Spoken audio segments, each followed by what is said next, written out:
সুপ্রভাত বন্ধুরা, কেমন আছেন আপনারা সবাই? আশা করি খুব ভালো আছেন।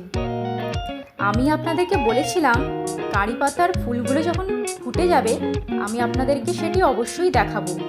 দেখুন তো কি সুন্দর দেখতে লাগছে ফুলগুলি, আর প্রজাপতিরা এসেও ফুলের ওপর বসে আছে। খুব সুন্দর দৃশ্য। আর এখন তো বসন্তকাল পড়ে গেছে, ফুলের সমারোহে চারিদিকে ভরে যাচ্ছে। খুবই সুন্দর এই ঋতু। আর এই হলো আমাদের ছাদ বাগানের করমচা গাছ, যার পাতাগুলো প্রথমে কিন্তু লালচে লালচে দেখতে হয়। পাতাগুলো যখন ধীরে ধীরে বড় হতে থাকে সেটি সবুজ রং ধারণ করে। এখন অবশ্য করমচা নেই, কারণ এটা এই সময় নয়। যখন করমচা হবে আমি আপনাদেরকে সেটি অবশ্যই দেখাবো।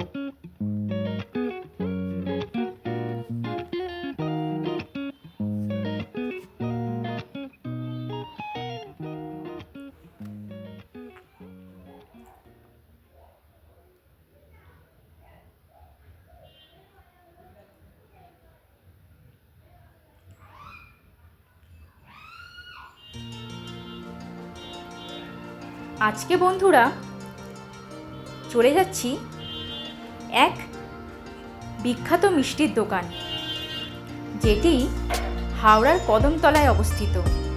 আমি এখন চলে যাচ্ছি সেখানে। বলরাম মল্লিক এবং রাধারমন মল্লিক মিষ্টির দোকান, যেটি হাওড়ার কদমতলাতে অবস্থিত। চলুন তাহলে দেখে নেওয়া যাক।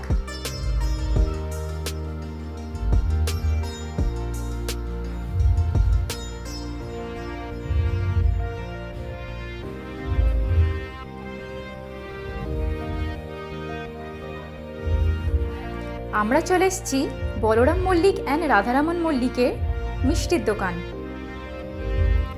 এবারে ভেতরের মিষ্টিগুলো দেখে নেওয়া যাক। চলুন বন্ধুরা।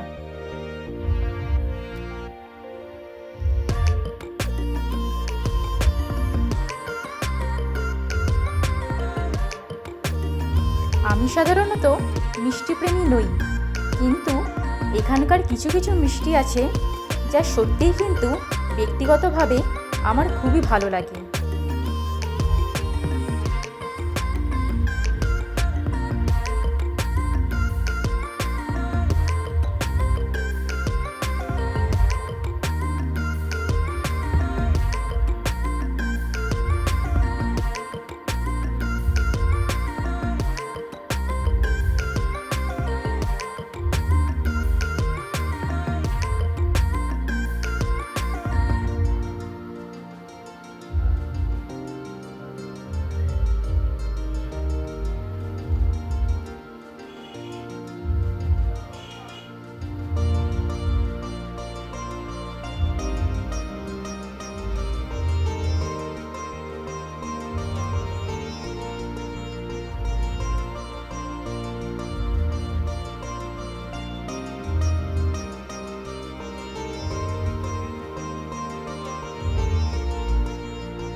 বন্ধুরা, আমি কিনে নিয়েছিলাম আম দই, যেটা আমার ব্যক্তিগতভাবে খুবই ভালো লাগে।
এই দইটির মাঝখানেও কিন্তু আমের কাঁধ মতো এখানে পাওয়া যায়। এই আম দইটি কিন্তু সত্যি খুবই অসাধারণ, আমার তো ব্যক্তিগতভাবে খুবই ভালো লাগে। আজ তাহলে এতটাই বন্ধুরা, চ্যানেলে আপনারা চোখ রাখুন আরও নতুন নতুন কিছু পেতে। চ্যানেলটিকে অবশ্যই সাবস্ক্রাইব করে দেবেন।